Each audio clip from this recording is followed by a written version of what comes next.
माता की जय बोलो भारत माता की। सोने की चिड़िया डेंगू मलेरिया, सोने की चिड़िया डेंगू मलेरिया। जय बोलो भारत माता की जय बोलो भारत माता की। अरे ओ ममता, हमारे कपड़े की पोटली कहाँ है? हमका लेट हो रहा है। अरे सामने तो रखी है, देखत नहीं हो का? अच्छा ठीक है, इसमें सब की पोटली तो बांध दी है ना? अरे हाँ भाई रख दी है। हम जा रहे हैं यमुना की घाट पे कपड़ा धोने। ही हंस दे ले रिंकिया के पापा, ही हंस दे ले रिंकिया के पापा।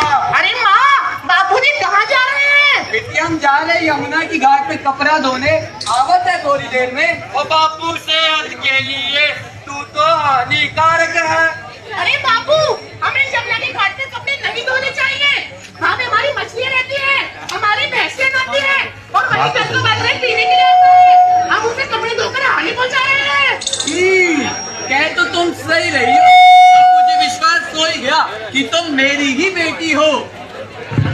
देखा आप लोगों ने कैसे एक बेटी ने अपने बापू को ये बात समझा दी कि नदी में कपड़े धोना कितना गलत हो सकता है। लेकिन बेटी ने एक बात गलत कही कि नदी में भैंसें नहाती हैं। एक बात बताइए, क्या इन नदियों में भैंसों का नहाना सही होगा? चलिए आगे देखते हैं।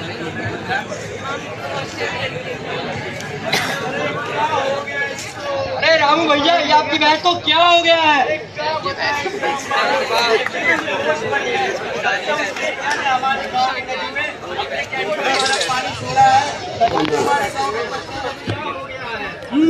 यार तुम सही रहे हो, जेठिया तो बड़ा मतलबी आदमी अचानक पानी में कौन सा जहर छोड़ रहा है। अच्छा भैया जी, आप यहीं पे रुकिएगा, हमारी भैंस को देखते रहिएगा, हम नदी के किनारे से हटके होकर आते हैं। अरे भाई साहब,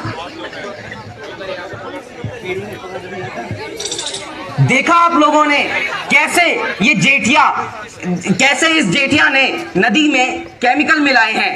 जेठिया जैसे लोग बहुत ही खराब होते हैं, अपने फायदे के लिए किसी का भी नुकसान कर देते हैं। लेकिन इन लोगों को मैं कैसे समझाऊं कि ये जो नदियां गंदी हो रही हैं ये भी तो हम ही कर रहे हैं। इन नदियों में जो कूड़ा जा रहा है वो भी तो हम इंसान ही फेंक रहे हैं। इन नदियों में जो फैक्ट्रियों से निकलकर केमिकल्स जाते हैं वो फैक्ट्रियां भी तो हमारी ही हैं। इन लोगों को मैं ये बात कैसे समझाऊं? चलिए, ये तो थी एक बहस की कहानी। अब हम आगे सुनते हैं एक बच्चे की कहानी, उसी की जुबानी।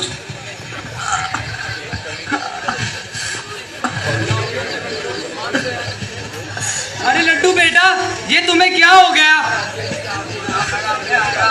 मम्मी का दुलारा, मुन्ना बड़ा प्यारा, मम्मी का दुलारा। अरे बापू, जब से माँ नदी से पानी लाई है और मैंने पिया है तब से मेरे पेट में कुछ गड़बड़ी सी हो रही है। अरे क्या हुआ मेरे लाल को? तुम तो रहने ही दो, बता दी कहाँ का पानी पिला दिया है तुमने इसे? माता जी, मैं अपने लाल बारे में बुरा क्यों सोचूंगी? कह तो तुम सही रहे। रुको, मैं अभी डॉक्टर को बुला के आता हूँ। डॉक्टर साहब देखिए ना। मुन्ना भाई MBBS। ये छोटे को क्या हुआ है? अरे भाई, तो शुरू से खत्म हो गए। अरे हट, तेरे को कुछ नहीं पता। बेटा, तुमने कुछ बाहर का उल्टा सीधा खाया तो नहीं था? नहीं डॉक्टर साहब, कुछ उल्टा सीधा पिया तो नहीं था? नदी का पानी जरूर पिया था। नदी का पानी। मैंने आपके बेटे को चेक तो कर लिया है, लगता है इसे नदी का गंदा पानी पीने की वजह से टाइफाइड हो गया है। तो डॉक्टर साहब, इसकी दवाई क्या होंगी? दवाई? हाँ, ले तू जादू की झप्पी। तो देखा आप लोगों ने, मैंने तो पहले ही बोला था नदियों को गंदा मत करो। हो गया ना बच्चा बीमार।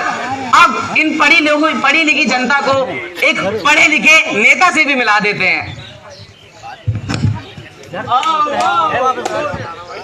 वोट दो, वोट दो, अपना कीमती वोट दो, वोट दो, वोट दो, अपना कीमती वोट दो।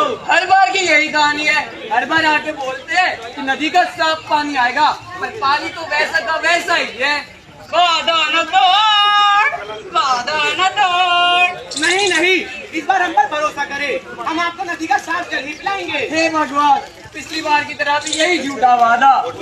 देखा आप लोगों ने कैसे ये नेता लोग आते हैं, हर बार हमसे झूठ बोलते हैं, हमें झूठे वादे देते हैं, हमसे हमारा वोट लेते हैं और फिर चले जाते हैं। अगर ऐसा ही चलता रहा तो वो दिन दूर नहीं, तब हमारी प्यारी यमुना नदी एक नाली के समान हो जाएगी।